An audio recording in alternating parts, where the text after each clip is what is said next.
So in this video, I'm going to be talking about something that isn't often mentioned when we talk about communication, but it is a big issue with information in general, and that is creating single sources of truth. So in this video, I'm going to talk to you about the two main ways I do that to make mine and my team's life a whole lot easier. So creating single sources of truth is a really big deal when we talk about data and information in general. And that is because it may be distributed across multiple systems, and also it may actually get transposed as it goes from one system to another. So having a single source with all your information that you know is accurate is really important. But I also feel like from a communication perspective, creating single sources can be really helpful because they're going to save you so much time in the long run. And there's two ways that I generally do this. And every time I do, I don't always, but when I do use these methods, I find that my messaging is more consistent and it's just quicker and easier to get information out. So my number one tip is to document your key messages. So what I mean by that is come up with 3 to 6 key paragraphs or messages in the language you and your team agree on that are the key pieces of information for that initiative or whatever message you're working on.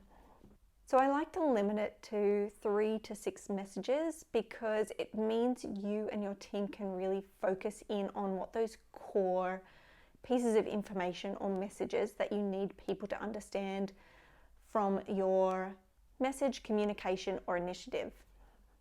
It just helps you cut out the noise and really focus on what's important. Keep in mind that you may have different audiences, so it makes sense to potentially have a different set of key messages per audience also. So why is this beneficial?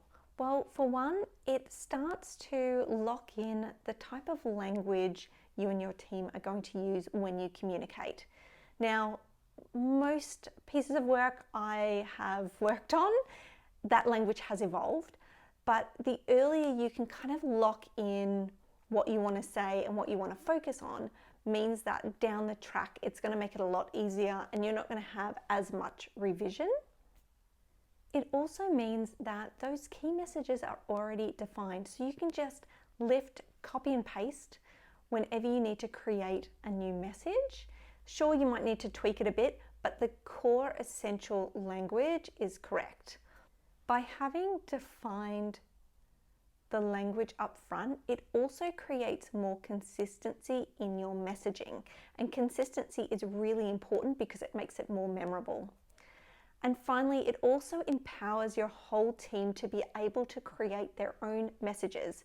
So what can happen often if you are seen as the comms person, or if that's your role, you are expected to create every single communication, and sometimes it just doesn't make sense.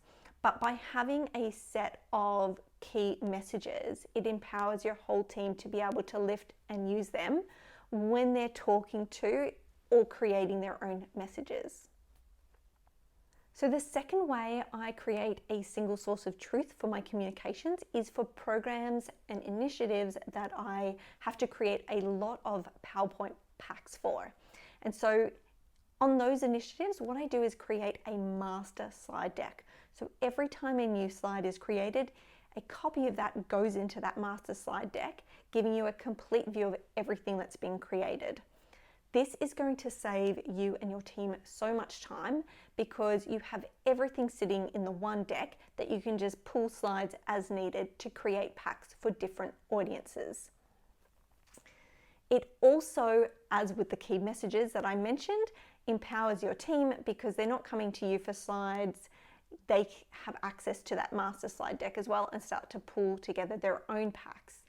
So having that one source of truth means you're not going to be going through a million slide decks to find different slides to create packs each time. So within that master slide deck, I also create a section down the bottom as an archive.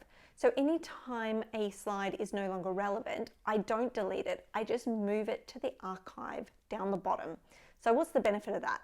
Well, what I've found is over time and on certain programs, you will create stuff that maybe never sees the light of day, or it ends up being outdated, but then several months later, it crops back up again. And you then have to go through a heap of pack to try and find that one slide that you created months ago that was never used.